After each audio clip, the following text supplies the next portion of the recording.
Sistemas físicos, quando em interação com outros sistemas, tendem a evoluir com o tempo. O que significa isso? Um sistema em interação começa num estado A, depois passa por uma transformação, atingindo um estado A1, depois um estado A2 e assim por diante. De forma que, se eu tenho inicialmente um sistema fora do equilíbrio, ou seja, um sistema que não está em equilíbrio, as suas várias partes estão, por exemplo, a diferentes temperaturas.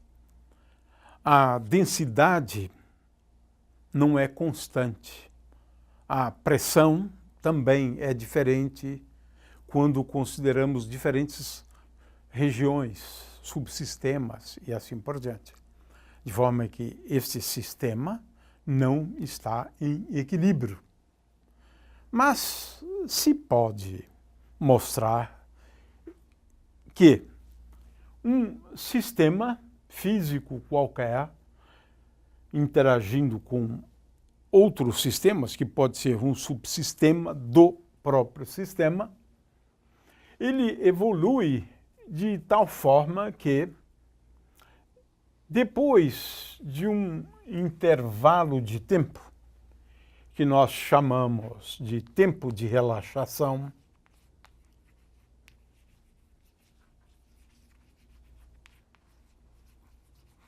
depois de um tempo de relaxação,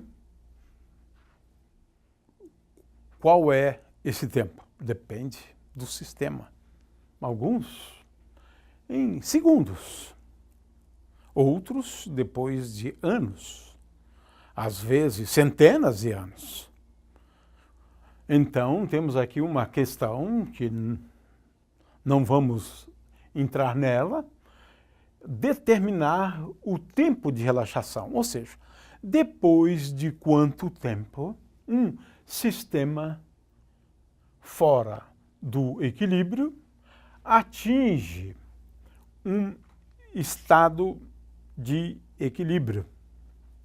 De forma que sistemas termodinâmicos evoluem de tal forma que, se ele não se encontrava no estado de equilíbrio, depois de algum tempo, o tempo de relaxação, ele acaba atingindo esse estado, conhecido como estado de equilíbrio. Nós vamos daqui a pouco apresentar algumas características, né, do estado de equilíbrio.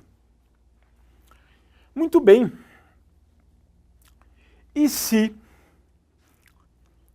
o sistema estava em equilíbrio e depois de algum tempo ele passa por uma série de transformações, estou falando agora de um processo, e de tal forma a que depois de algum tempo ele se encontra num estado B também de equilíbrio.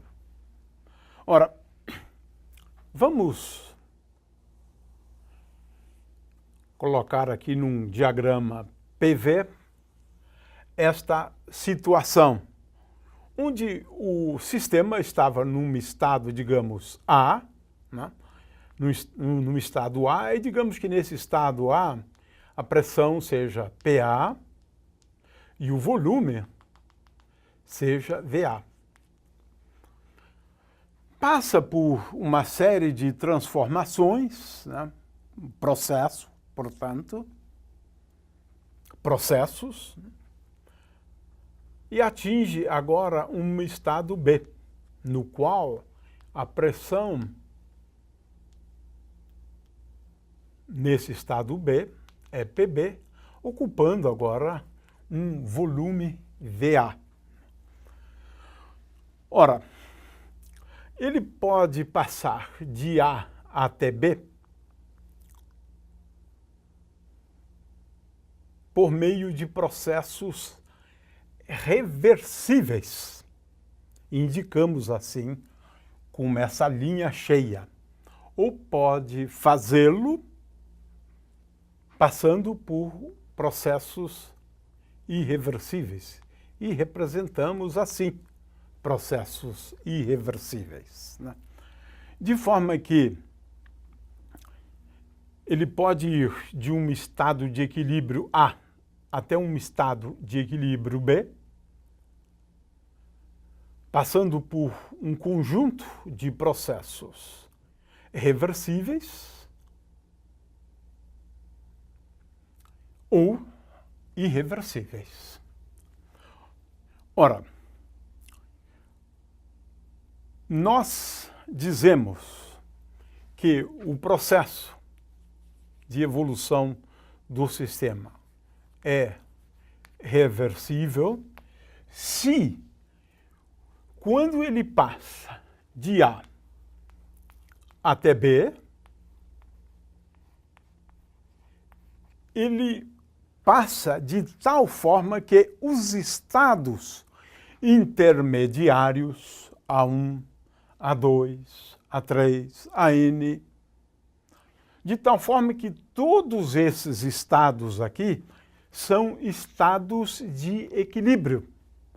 O que é importante é que ele passa por um conjunto de transformações de tal forma em que cada um dos estados intermediários entre A e B, esses estados sejam estados de equilíbrio. Portanto, ele passa por uma sequência de estados de equilíbrio.